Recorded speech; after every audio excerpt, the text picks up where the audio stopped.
Hi everyone and welcome to this time lapse. We've got these beautiful sunlit peaches in the gorgeous afternoon, late afternoon sun. I generated this image using Midjourney, an AI program. And I'm working on a paper I've never used before. This is the Canson Velvet. Right off the bat, I adore this paper. So we'll start there. The size that I'm painting here is about 25 centimeters squared.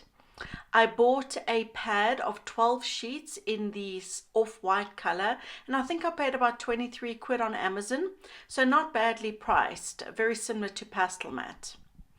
So for me personally, this paper is a hybrid between Pastel Mat and a sanded paper like Lux Archival.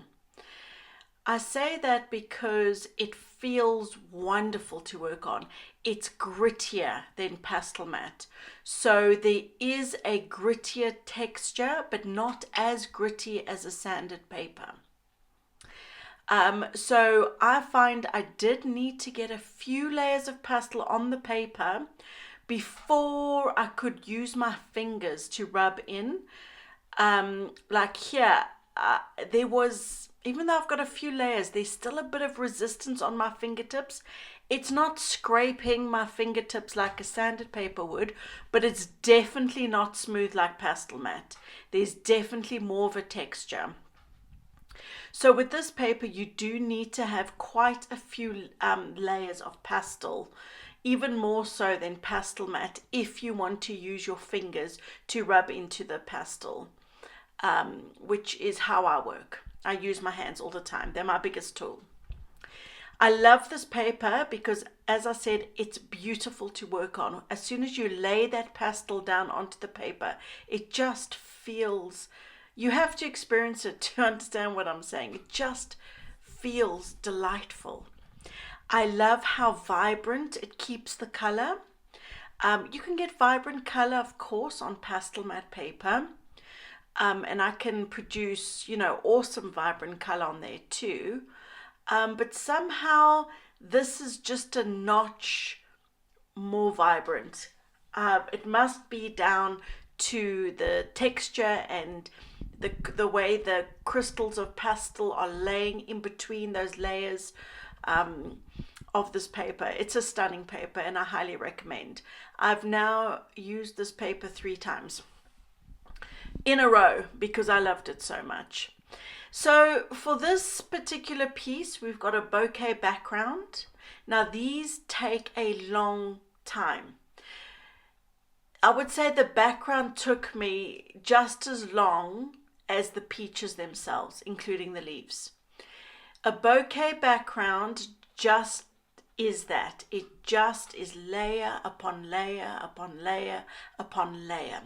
Lots of layering, lots of smudging in with your fingers to get that soft out of focused look. So be prepared for that because this is the first bouquet background I've done for quite a while and I forgot how much work it actually does take.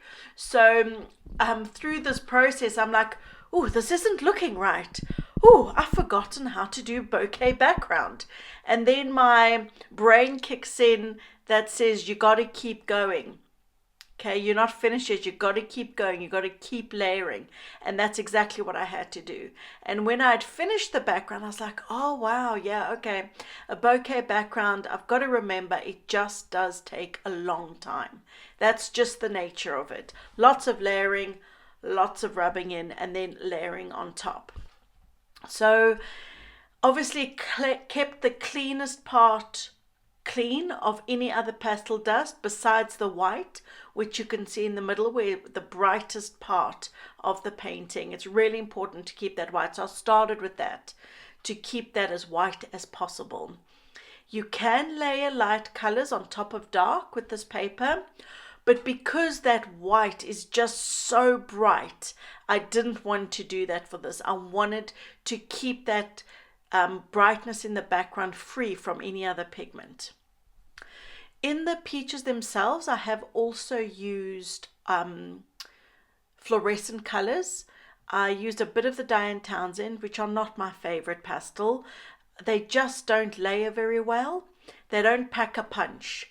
I find the Jackson's fluorescent, they only do 3, an orange, a red and a pink.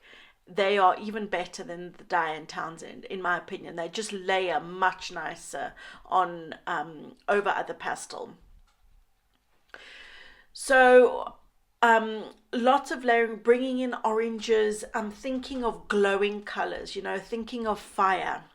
So bringing in reds and white hot pinks and oranges and yellows, really wanting to carry across, like the reference image, a glowing, very sunny atmosphere.